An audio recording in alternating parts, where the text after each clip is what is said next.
قەیرانی حکومڕانی لە عێراق و لە هەرێمی کوردستان تا دێت قوڵتر دەبێتەوە و لە بازنەی دەوڵەتانی شکست خواردوو نزیک دەبنەوە. چاودێران پێیان وایە هۆکاری شکستهێنانی حکومڕانی لە عێراق و هەرێم دەگەڕێتەوە بۆ نەمانی سەروەری و سربەخۆیی لە بڕیاری سیاسی و سەربازی و کۆنتڕۆلی ئەمن و ئاسایشدا. دەسەڵاتداران ئینتیمایان بۆ نیشتیمان نەماوە و هەموو ئەمانەش وای کردووە هاوڵاتیانی تووشی نەهامەتی لە دوای نەهامەتی ببن.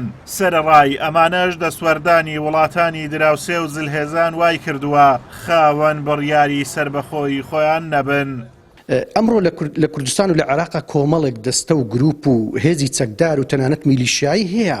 تۆ پێت ناپارێزرێ هێزێکی موحەدی نیشتیمانی، هێزێکی عسکەری سەربازی پێشمەرگەی یەکگرتووت نییە بۆ ئەوەی سەروەری خاکت لەلایەک و سەروەری کەسیشت لەلایەک هاوڵاتیش لەلایەک پارێزی. تۆ تەماشەکە دەوڵەتی ئێران بە ئاسانی دێلێت ئەدات و هاوڵاتیت لێ شەهید ئەکات و کەچی تۆ نەتوانی بەیاننامەیەکی تونند بنوێنێتی حکوومەتی هەرێم. لەلایەک تورکیا هەمان شتە. کوردی و مختصەریەکەی وایە هەموو هێلکە و هەموو سێ و شتەکانی ئێمەی لە کوردستان و لە عێراق خراوەتە نێو سەبەتەی دەوڵەتە زلهێزەکان و دەوڵەتە ئیقلیمیەکان. ئەوەی ماوەتەوە ئەوەیە کە خەڵک بە ئاسایی ئەژیت و لەژێر ڕەحمی دوژمنان. سەرڕای داهاتێکی زۆری ناوخۆیی و نەوت لە هەرێمی کوردستان و عێراق تا دێت دۆخی ژیان و گوزەرانی هاوڵاتیان لە پێنەدانی موچە و قۆڕەخکردنی بازار بەرەو خراپی دەڕوات و زۆرێک لە هاوڵاتیان لە ژێرهێڵی هەژاری ژیان دەگوزەرێنن. ئابووریناسانیش پێیان وایە ڕۆڵی سەرەکی لە دروستبوونی قەیران لە کورتهێنانی بودجە لە هەرێمی کوردستان دەگەڕێتەوە بۆ شکاندنی سەروەری خاک و بە هەرزان فرۆشتنی نەوت بە وڵاتانی دراوسێ و بە قاچاغ بردننی نەوت.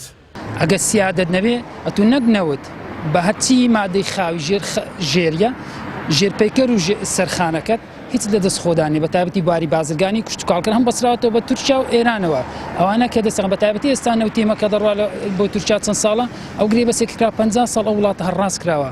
دنا هیچ شتێک لە هەرێم لە عێراق نییە بە ناوی سیادە بە ناوی سەروەری بە ناوی هیچ شتێکەوە نییە. بۆیە ئابووری عێراق وردە بە تایبەتی چەند ڕۆژێک کە دۆلار بۆ شێوازەی هیچ وڵاتێک نییە لێ شوێنێک نییە ئیقتصادەت و هەموو زەختی بخێسەر هاوڵاتیشانی هاوڵاتی ئەوەندە قورسکەی لە قورسەقێنی بۆەوەی چە تەنها حکومەتەکەت دەسەڵاتەکەت بمێنێتەوە بریتێ لە دەستمانەوەی دەسەڵات مانەوە بە شێوازێکی دیکتاتۆری کە ڕاهایکردنی دەسەڵاتە ڕاهایکردنی حکمی خۆتە.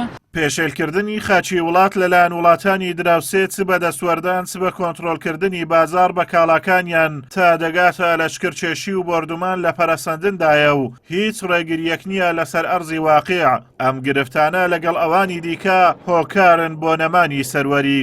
سەرڕای ئەمانەش نەبوونی هێزێکی نیشتیمانی یەکگرتوو، بوونی هێزی چەکدار و ئاسایش لە دەرەوەی کۆنتڕۆلی دەوڵەت، بوونی باندی خاچاقچی و بازرگانی لە دەرەوەی یاسا کارپێکراوەکان لە عێراق و هەرێمی کوردستان وای کردووە وڵات سەروەری لەدەست بدات. ئازادۆمەراوەی کەناڵی ئاسمانی پەیام، قەزای سۆران.